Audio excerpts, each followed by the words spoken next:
All right, you stood now. Do you see the book? Yep. Okay, so you never saw that photo, is that correct? No, we did not. Okay, so this, all right, I told a story here that I'm now going to tell again. Okay, everybody ready? So the man on the right is Professor Masuyama. He was one of Japan's most famous naval architects.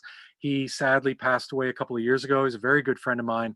Wonderful man, and he taught at Kanazawa University. A couple of things he was noted for: he was one of the team of Japanese naval architects on their first America's Cup entrant, Nippon Challenge, which was 10 or 15 years ago. And I was on a project a few years ago.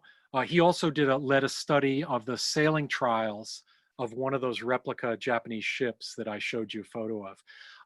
So a few years ago, I was building a boat for a nonprofit, and it was not far from where Masuyama lived, and he showed up with this boat builder, this elderly boat builder, who was kind enough to bring along a selection of his tools, which he gave me. He said that, he said he was retired, and he felt that I should have these tools. So that was really wonderful. But one thing that intrigued me was Masuyama introduced this boat builder as his senpai. Now, if you know anything about Japanese culture, there's a phrase senpai and kohai. And senpai means your superior, and kohai means your inferior. And so let's say in your case, all of your upperclassmen are your senpai. All of your professors are your senpai. The chairman of your department is your senpai. And no matter how famous you might become in your career, no matter how far you might go beyond these colleagues of yours, they will always be your senpai, and you will always refer to them as such. And so while Masuyama, while we were talking, he referred to this boat builder as his senpai, and I couldn't figure that out. So I asked him about it, and he said that God, it would be probably 60 years ago, when he went to the University of Tokyo School of Naval Architecture, all first-year students were sent to a shipyard in Yokohama for their entire first year. And they worked there as unskilled laborers. And this man had been his foreman when he was in that shipyard. And Masuyama said, without a trace of irony, this is the man who first taught me anything about naval architecture, working for him in a boatyard.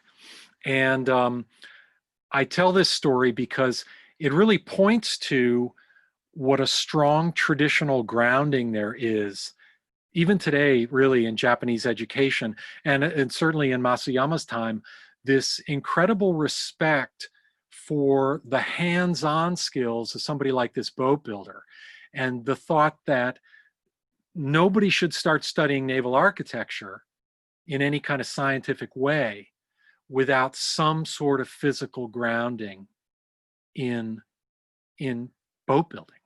I guess I'll just throw out to you folks that I happen to like that idea. And I'd give nothing more than to have all of you for a year building boats before I sent you off to the University of Michigan School of Naval Architecture. So that might raise a few questions. And then this is my last slide, and it's an image of my book.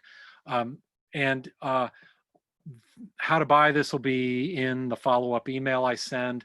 And I'll also tell you that don't be afraid to reach out to me by yourselves in person via email after you get that. I'm happy to answer any follow-up questions you have. But for right now, let's just throw it open to any questions you have out there. And I'll stop the screen share and go back to me. So, any questions? Well, first thing, Douglas, can you hear me? Yes, I can.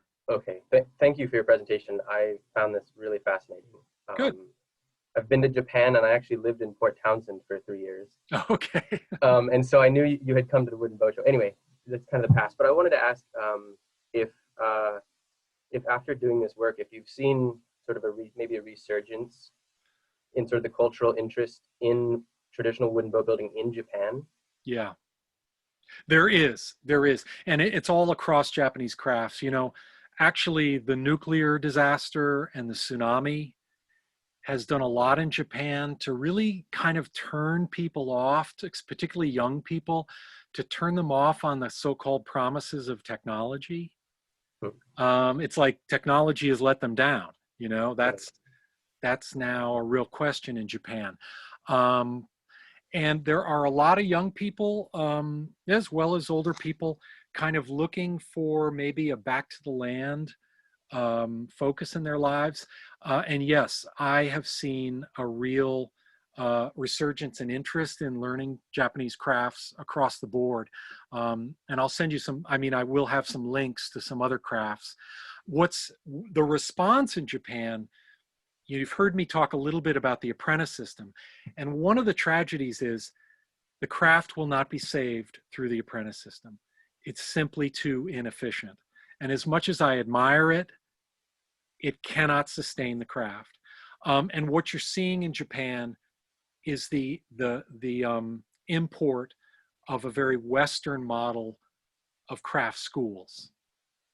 So they're introducing programs and Yes. okay. Yeah, programs. So the oldest furniture school in Japan is about 30 years old. Oh wow. Oh wow. I mean, there have been furniture schools in the United States for over a century. Yeah. There are only 2 furniture schools in Japan, a population of 125 million people. I live in Vermont, a population of 600,000 people, and we have more furniture schools than Japan. So, I mean, that whole idea of learning a craft through a school is a very Western idea, but it is starting to come into view in Japan. And one of the things I'm trying to do, I've got currently I have a partnership going with the Apprentice Shop, which is America's oldest boat building school in Rockland, Maine. Mm-hmm. And we hope to create an exchange program and bring boat builders to Japan to study Japanese boat building. And my ultimate goal would be to open either a satellite school or a full-on boat building school in Japan. So that's my response to the disappearance of the craft. Well, I think that's very encouraging. You know, I'm happy to hear that. Thank you. That's okay. Well, when you make your first $10 million, you get back in touch. There's a funding, yeah. Well, or yeah, let's see, there's 4 of you out there. How about $2.5 million from each? Yeah. And we pledge that right now. We can do crowdsourcing. Thank yeah. you. No, that's very encouraging to hear. Thank you a lot for that. Sure. Yeah. Any other questions? No? Go ahead, Karen. Oh, okay, thanks. So I'm a master's student in Japanese studies. Oh, so I don't know anything about boats, but I found your presentation really fascinating. And I actually lived near Kanazawa for the past 4 years, and I just moved here to Michigan. Oh, really? Where were you in Kanazawa? So I lived in Tsubata, so between the Noto Peninsula and Kanazawa. Yeah, I know Tsubata. Yeah. Okay, yeah. But the last boat I built, do you know Himi? Himi, yeah, I know. That's where I built last December. I built a boat in Himi. Oh, wow. Okay, so we were almost in the same place at the same time. Oh, were you there? Oh, that's great. Yeah. I was in Tsubata at that time. So I was wondering if you could speak a little bit more to your experiences in Kanazawa. And I actually had a number of questions, but I'll start there.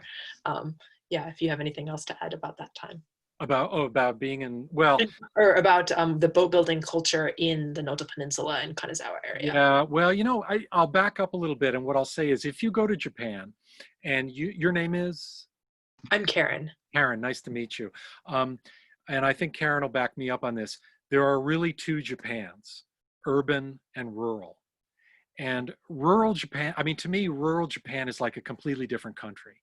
You know, when we think of Japan, you know, we think of this cutting edge, first world, 21st century urban landscape.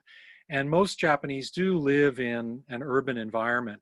And I think quite tragically, most people who travel to Japan just go to Tokyo, Kyoto, Osaka, Hiroshima, and then they leave, you know? And I mean, it's wonderful that you were in a place like Tsubata, you know? I mean, even Kanazawa, which is a gorgeous city. I mean, just a beautiful place with some amazing traditional things to see, like the architecture of the rebuilt castle and the famous garden, the samurai quarters and things like that.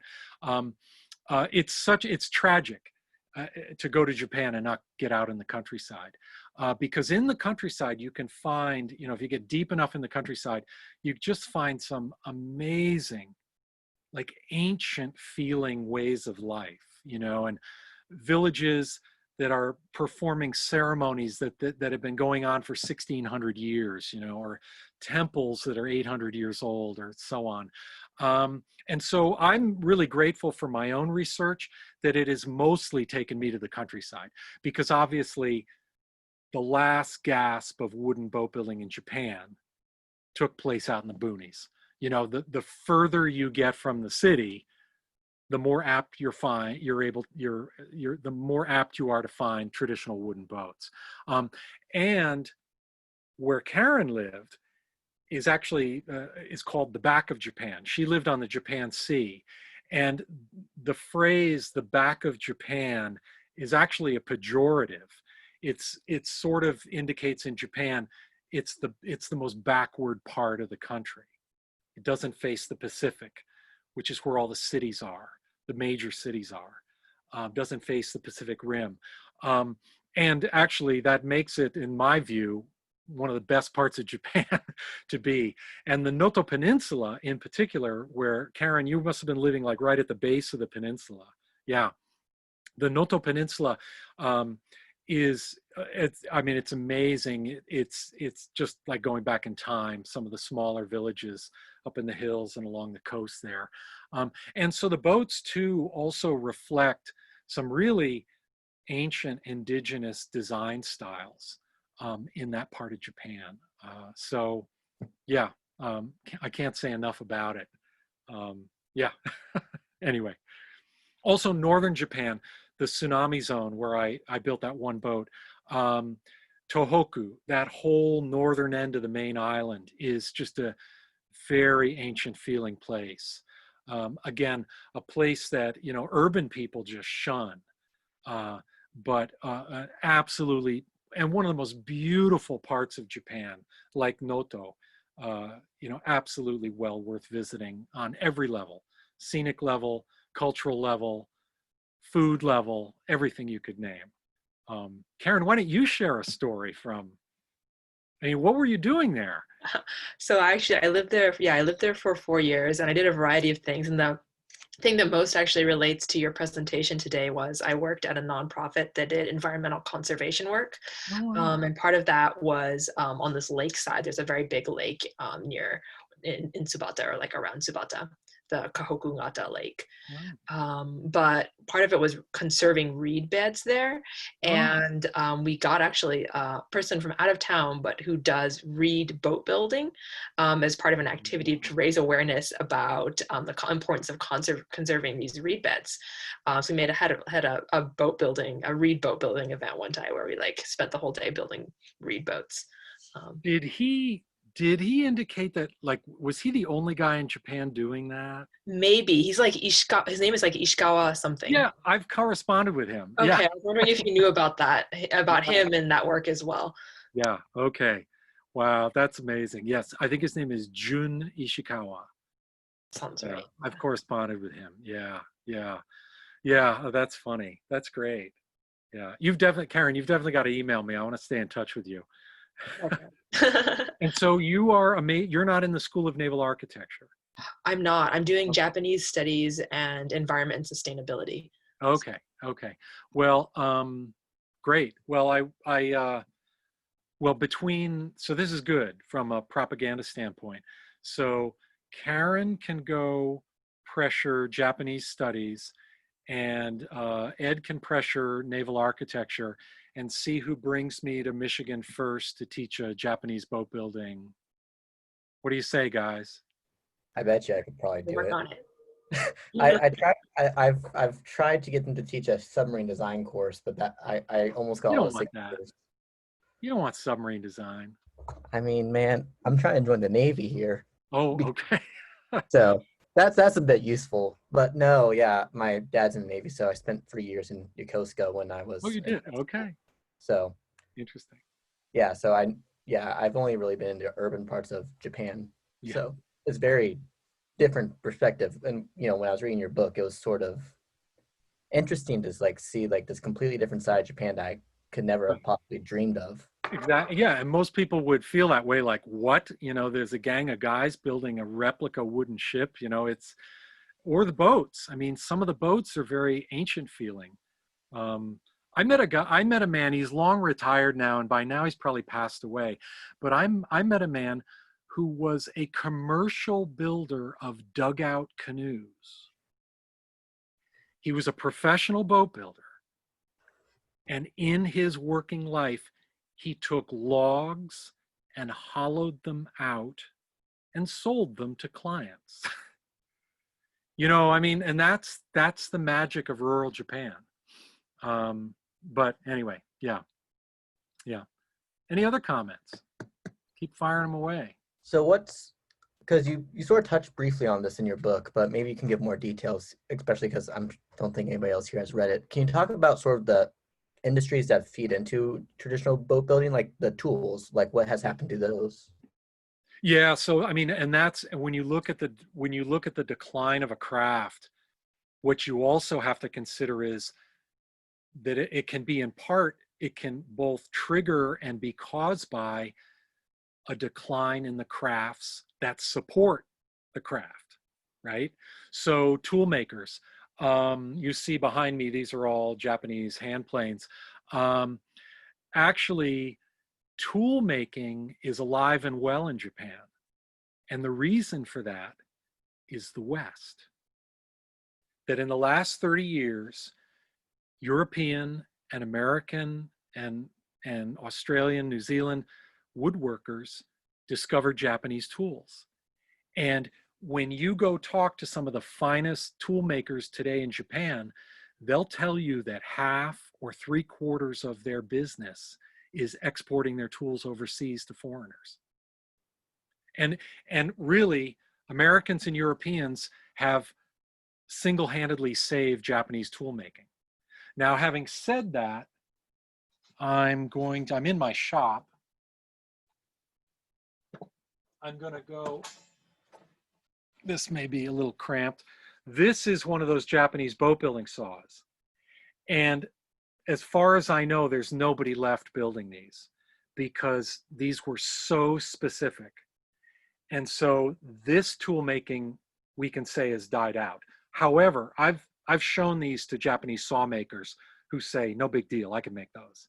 So also the nail makers, I only know of one boat nail maker, one professional blacksmith making boat nails today in Japan. Again, no big deal. I mean, it became a problem and has become a problem for Japanese boat builders. This boat nail was made by a blacksmith here in Vermont. And when I teach my college courses, he cranks out several hundred of these before every class. So there's plenty of blacksmiths in Japan. They could make the boat nails. Interestingly, a few years ago, a Japanese friend and I set up something called Wasen Network. Wasen means traditional Japanese boat. And I guess you call it a listserv or an email list. But one of the things that became true in Japan was, because I've traveled everywhere, I knew everybody involved in boats in Japan, but nobody in Japan knew each other, if that makes sense. And this is also very true about Japanese crafts. They're very, very parochial. In other words, if you're a boat builder or you're a potter or you're a basket maker, you don't know about those crafts in any other part of Japan, and you could care less because you work in your local tradition of that craft. And the result of that is, again, as Westerners, we say to ourselves, well, don't these boat builders have a magazine? Don't they have DVDs? Don't they have a national association? Don't they go to annual conferences? And the answer is absolutely not. They could care less about each other. And that's also contributed to the decline of the craft. So when I formed this listserv, I was able to actually, boat builders were able to actually write to me and say, how do I find a blacksmith to get nails? Because I was the guy who knew where those were. I began to network people. And I think that's how I got connected to your friend, Karen, who did the Reed boats. It was either that or somebody sent me a newspaper article. I know I have a newspaper article about his work. So again, you know, this whole idea of networking is like a brand new thing in Japan. And for these elderly craftspeople, I mean, most of my teachers don't even have a computer at home. Several of my teachers didn't have driver's licenses. Yeah. You know, so it's, you know, yeah, it's a sad story in a lot of ways. And in another way, it's actually an incredibly fertile time to be an apprentice in Japan, because there are so many craftspeople just, they can't find apprentices, and they want apprentices, you know. So anyway, did that answer your question? Yeah, it Good. really does. Yeah. Yeah, I wish I could learn how to do this, but I'm so busy. You're so busy. You got to get your priorities straight, man.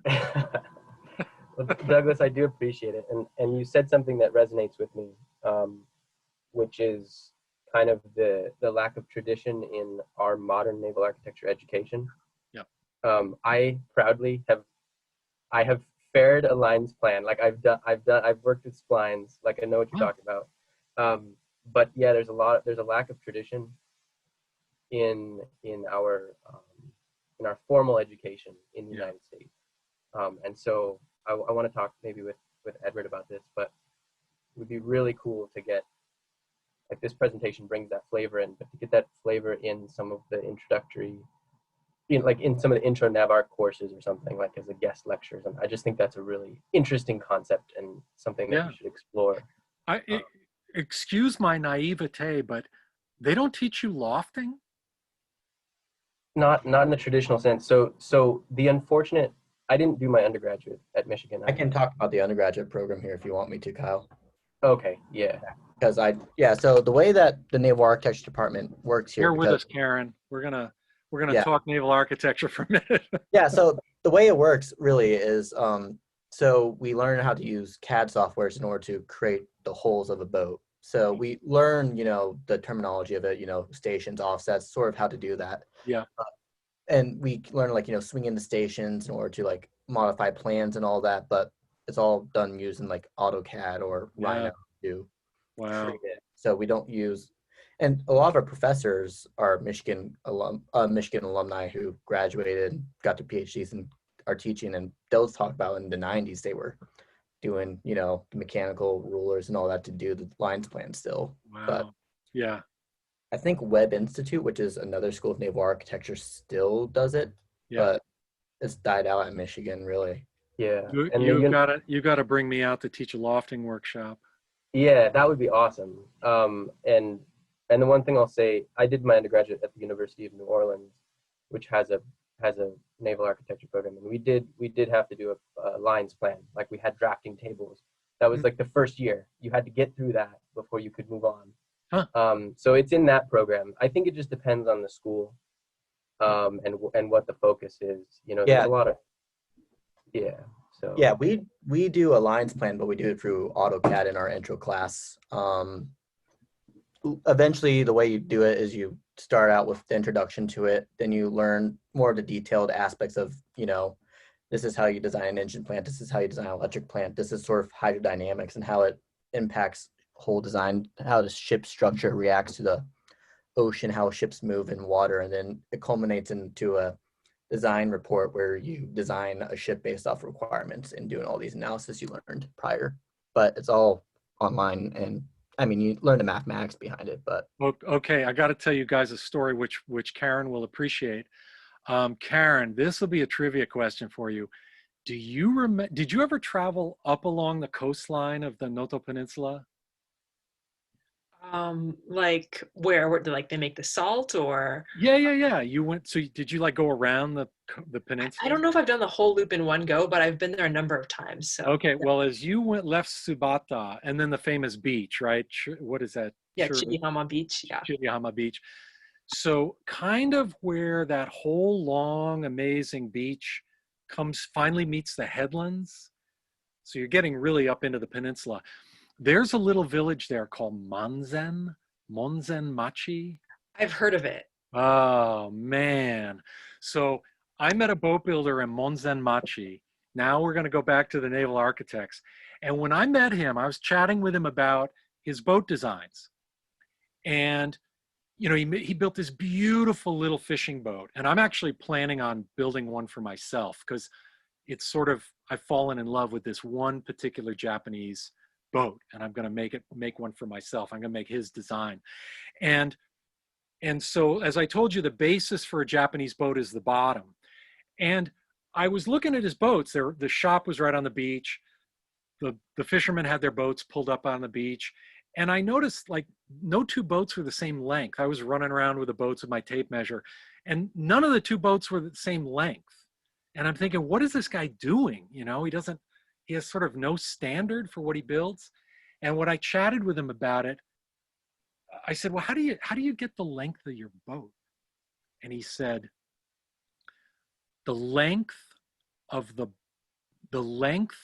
boat is 3 times the span of the owner. So imagine that for a second. He literally, you go into your next naval architecture class and say, shouldn't we design these canoes and kayaks based on the physical proportions of their users? Trivia question. That's exactly what the native people did with kayaks. Yeah, I was gonna say the skin on frame. They measure the beam with like fists on each side of your hips or whatever. That's right. That's yeah, right. And it's really cool. and so it was amazing to think that this Japanese boat builder, that's what he based all his design on. All designs grew from 3 times the span of the owner. And I just think it's kind of organic. I mean, if we really kind of dove down on it, we could probably make an argument for it. Mhm. I'm 6 feet 2 inches tall. I should probably have a slightly bigger boat than somebody who's 5 feet 4 inches tall, you know? Anyway, so yeah. Anyway, that kind of melding of, you know, deeply traditional with such an understanding of the shape, the design, et cetera, is really pretty fascinating. You know. Well, that's wonderful. Thank you, Douglas. I got to get to a class, but I really do appreciate the follow-up discussion. All right. This was really good. Get me out to Michigan. And Karen, where are you in your Japanese studies? What? I just began, so I was actually living in Japan until June or so. So you're at the graduate level? I'm at the graduate level, yes. Yeah. And where are you from originally? My folks live in Oklahoma, so that's where I've lived longest. But actually, I have roots the reason I went to Ishikawa was because I have roots in that area. My mom is from Tsubata. Oh, wow. Yeah. Oh, great. And where did you do your undergraduate work? I did my undergraduate at McAllister College. Oh, yeah. Yep. Okay. Minnesota, right? Yes, exactly. Oh, good for you. And did you learn Japanese growing up from your mom, or did you study it at McAllister? Or? Yeah, so I learned a little bit growing up. At my house, we only spoke English, so it was something that I've definitely had to work on a lot, especially when I moved and was taking a lot of language classes in Japan, and am still working on it. My writing is kind of atrocious, but. Okay, I've been there. I understand. Yeah, wakarimasu. Yeah. And when did your Japanese family come to America? So pretty recently, my mom migrated here for graduate school, actually. Oh, okay. Okay. So you're the first generation born here. Yes. So, okay. All right. Oh, good. Great. Great. I don't know, how much time do we have more, Edward? Or we need to wrap things up. I have another question or two. But, Oh, please do. Go ahead. okay, So great. yeah, Yeah, Douglas, I was wondering if you could speak a little bit more to how you got apprentices or like the apprenticeships. I know you're already pretty connected with the boat building community. And particularly as a female, would that be difficult for me if I were saying I wanted to go to Japan and get an apprenticeship somewhere? Yeah. So it was difficult. And in Japan, so for the most part, these craftspeople, and I'm sure Karen, you'll be sensitive and understand this, they're elderly, right? So they come from a different culture.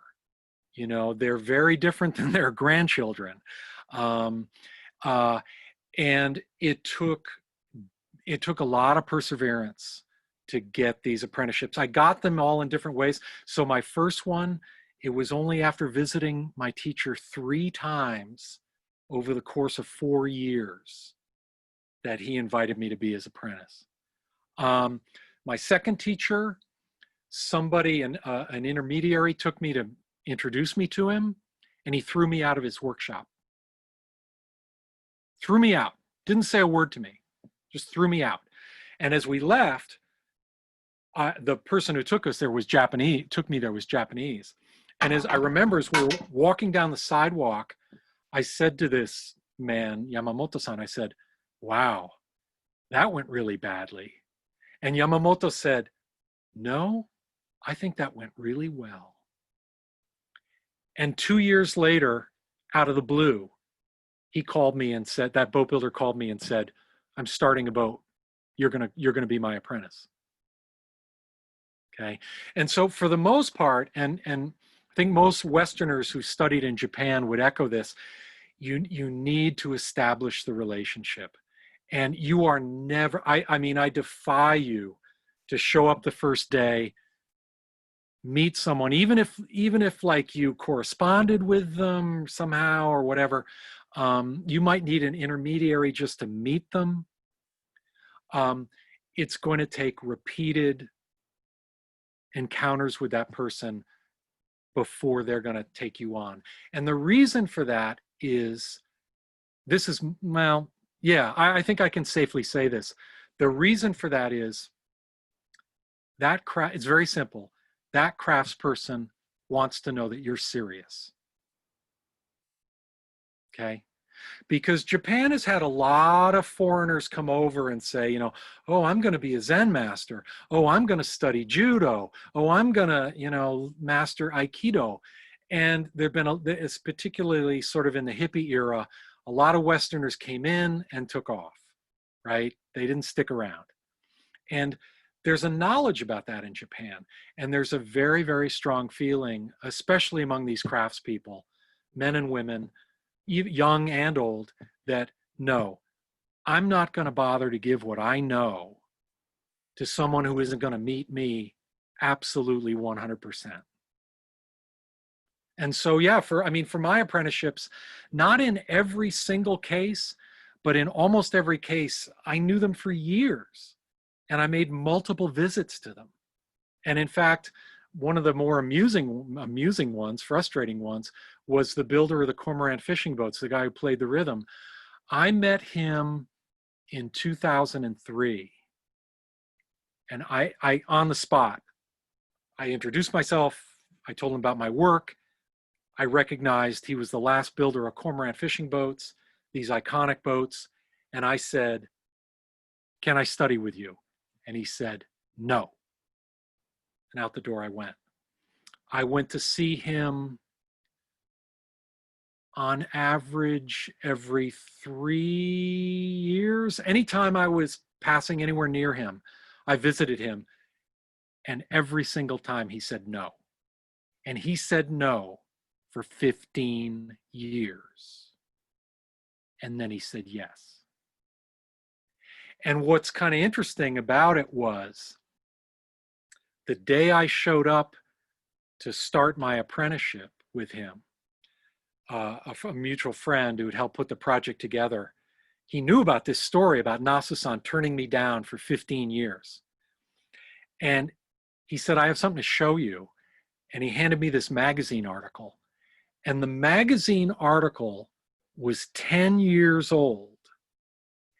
And in the magazine article, Nasusan says, I can't retire without teaching the American. So while he was saying no to me over and over and over and over again, he tells this magazine writer, or he just believed someday he had to teach me, you know. But part of that no and sending me away, and for some people, particularly the elderly, it's a test. Oh, Karen, you say you want to work with me? No.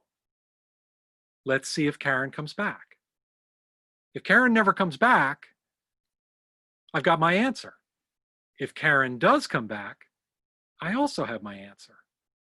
You know, so anyway, I'd be happy to offline or whatever to talk to you more about it. I know of 2 women who have apprenticed with boat builders in Japan. So, yeah. That's great. And one of them is a professional boat builder in Okinawa. So, Cool. yeah, I would love to introduce you to them. They're both really interesting women.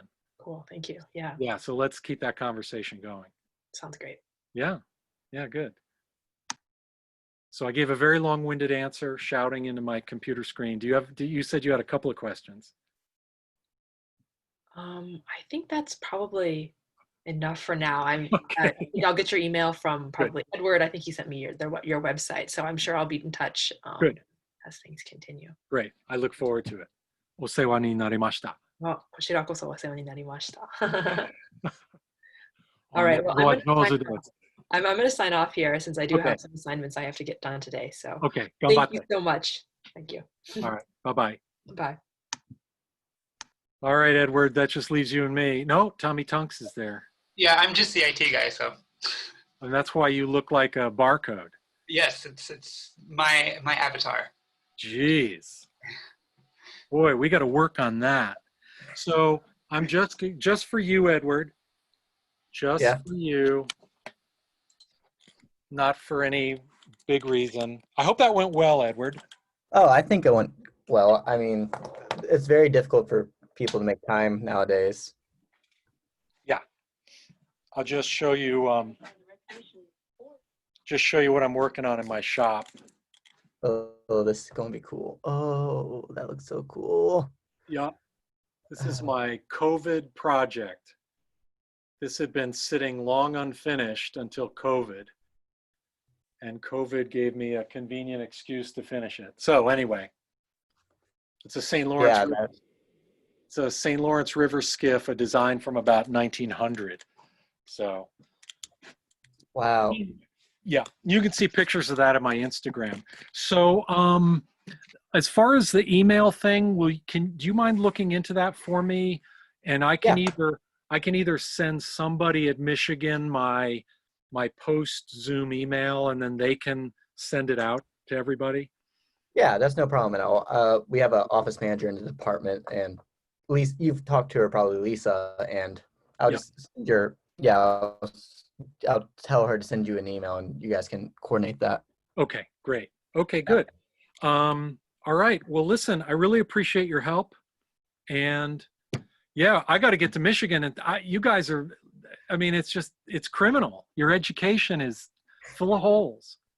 Yeah, I mean, and this is, so I've always wanted to be a naval architect, and I originally wasn't accepted to Michigan. So when I was visiting Middlebury, I actually was a physics major at the time, and I found this, and I just thought it was the coolest thing. And it's very interesting because we focus a lot on the commercial processes here, and there's a lot of like traditional cultural stuff of naval architecture we sort of hint at within our major. So when we take the intro level course, our professor teaches us, this is how it all started.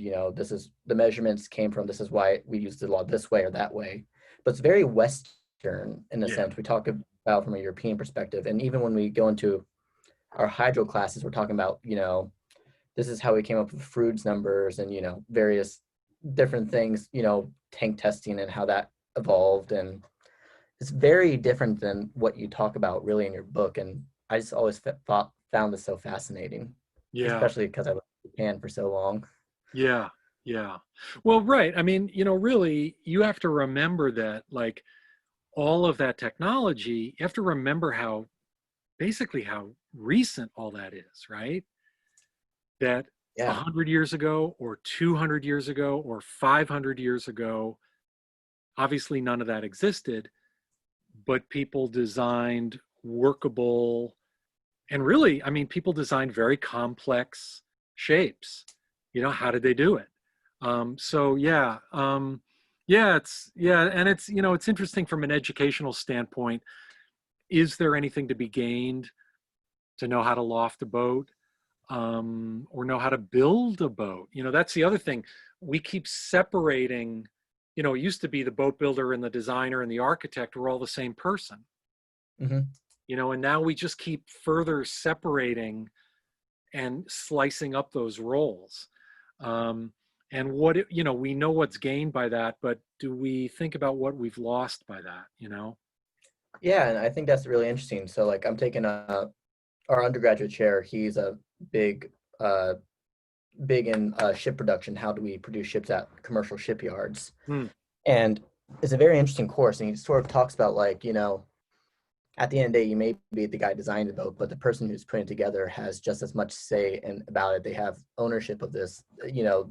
They're the ones building it. They're not like some person just following your plans. They have say and respect and introspection in how to do things. And it's Right. sort of interesting how those roles have separated now in a sense where I can't weld, I can't cut steel. I can sort of tell you how it's designed once Right. my education's done, but Right. it's very interesting. And yeah, I know a lot of people, there's always a few people interested in small craft design in the department, but it's always difficult for us because we're such a small department to Yeah. feed into that interest because we only have about 30 people a year graduating. Yeah. Huh. Now, you're at the grad level or the undergrad level? I'm in the undergrad level, so I'm a junior right now in the department. Okay. Yeah. Okay. And Wow. yeah. And then I'm also doing a physics minor. Ooh. Yeah, so it's very busy. And how are things going at Michigan as far as COVID? And So our school is in handling COVID interestingly. Is trying to sort of operate with business as normal with safety precautions.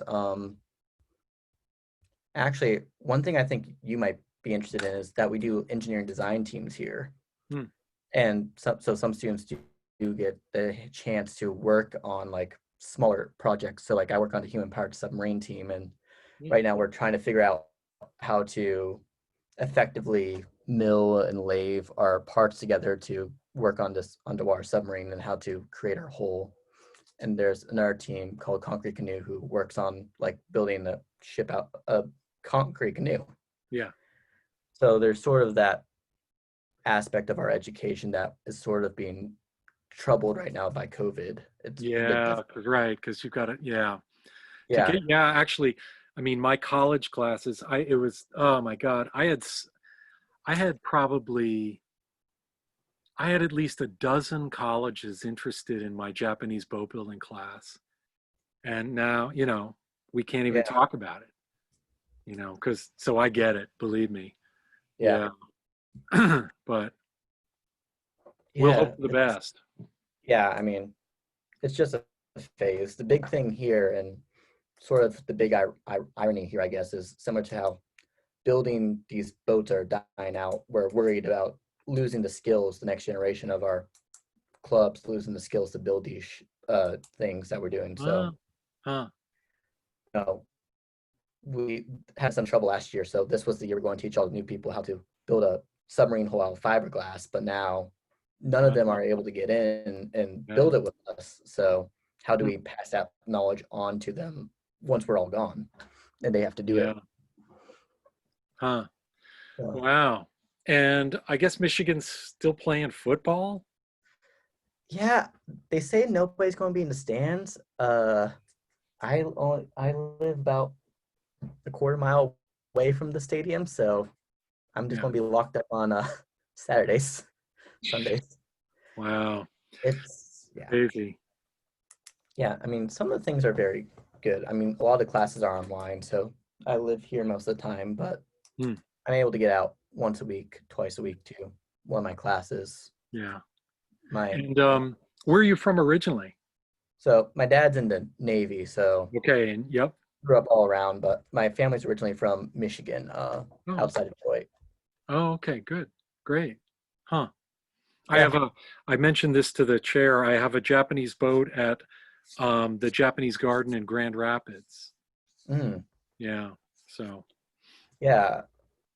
Yeah. My girlfriend goes to Middlebury, and I remember her mentioning this course when I was in naval architecture. And I said, "You need to take this course."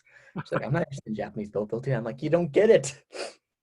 Once in a lifetime opportunity." wow, that's funny. So she's heard about my class. Yeah. Oh yeah, It's pretty because well known on campus. Yeah.